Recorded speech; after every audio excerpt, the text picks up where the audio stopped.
Most of you guys watching have seen the most degenerate, hardcore pornography. Long before you got to hold a girl's hand, it has been drilled into our heads from the time we were kids, not only through actual porn sites, but commercials, music, and even sex education at school, which is becoming more and more explicit. Therefore, would it be far-fetched to say that it's responsible for the masculinity crisis we are facing today? And if it is, then why? What's the purpose of it? Why was it created and spread like wildfire to begin with? The answer is deeper than you could have ever imagined. It has been around 140 years since Nietzsche proclaimed the metaphorical death of God in Western society. That is, the abandonment and collapse of people's most sacred values. And now in 2023, we see exactly what it was replaced by: endless greed and pursuit of materialism. Such society has made us men too comfortable. The pursuit of meaningful, real life experiences has faded into obscurity, and the only purpose is hedonism. Hedonism at all costs. But as all of this gets deeper and deeper until it eventually sucks into your mind like water does into sponge, it becomes difficult for us men to face struggles. And when faced by them, we return into our comfortable caves. That's where artificial replacements for these struggles come. Video games, instant food, social media, and of course, porn. You see, indulging in adult entertainment lacks the risks associated with pursuing real romantic relationships. There's no fear of rejection or need for responsibility. The struggle is removed from the equation,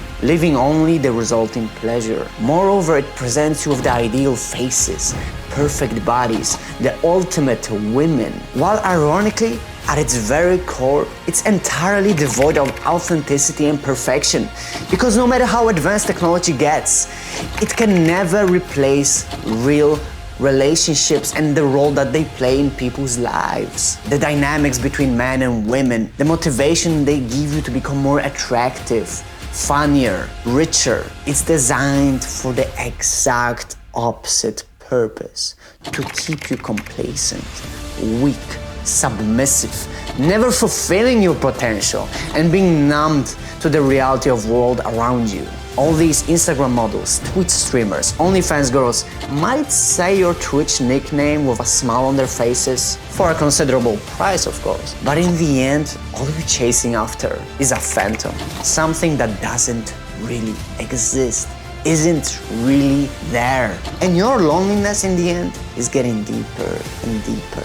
The consequences of this are dire, because most people lack any significant connections, spending more time with their phones than their friends or families, resulting in alienation and depression, which drives them to take dangerous, highly addictive opioids to forget, at least for a while, how miserable they really are, with their labor and products they consume not benefiting them, but their puppet masters. And that's exactly what it's all about.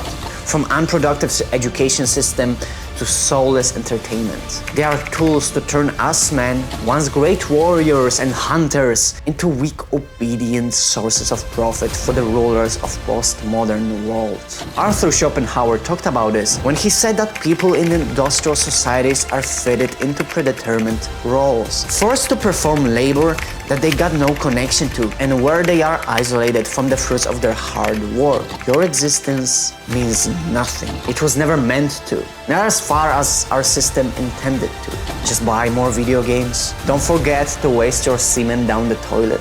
Go to your boring job and make your masters more money while you are without a house of your own, nothing to your name, nor any meaning in life to begin with. Just mindless, empty consumerism. Schopenhauer saw this mere survival from day to day, that will to live no matter how miserable it is, as the only meaning in life. But Nietzsche denied this pessimistic perspective, instead proposing the idea that mentally strong men can create their own meaning and shape their lives according to their own wishes. Therefore, the more you get out of your comfort zone, the stronger you get, the easier it is to live a meaningful life. So to break out of this cycle of despair, you need to face that one thing this system denied you from the very beginning, and that's struggle. Click on this video if you want to learn more. Consider subscribing if you like my content, and as always, keep your balls full and your stomach empty.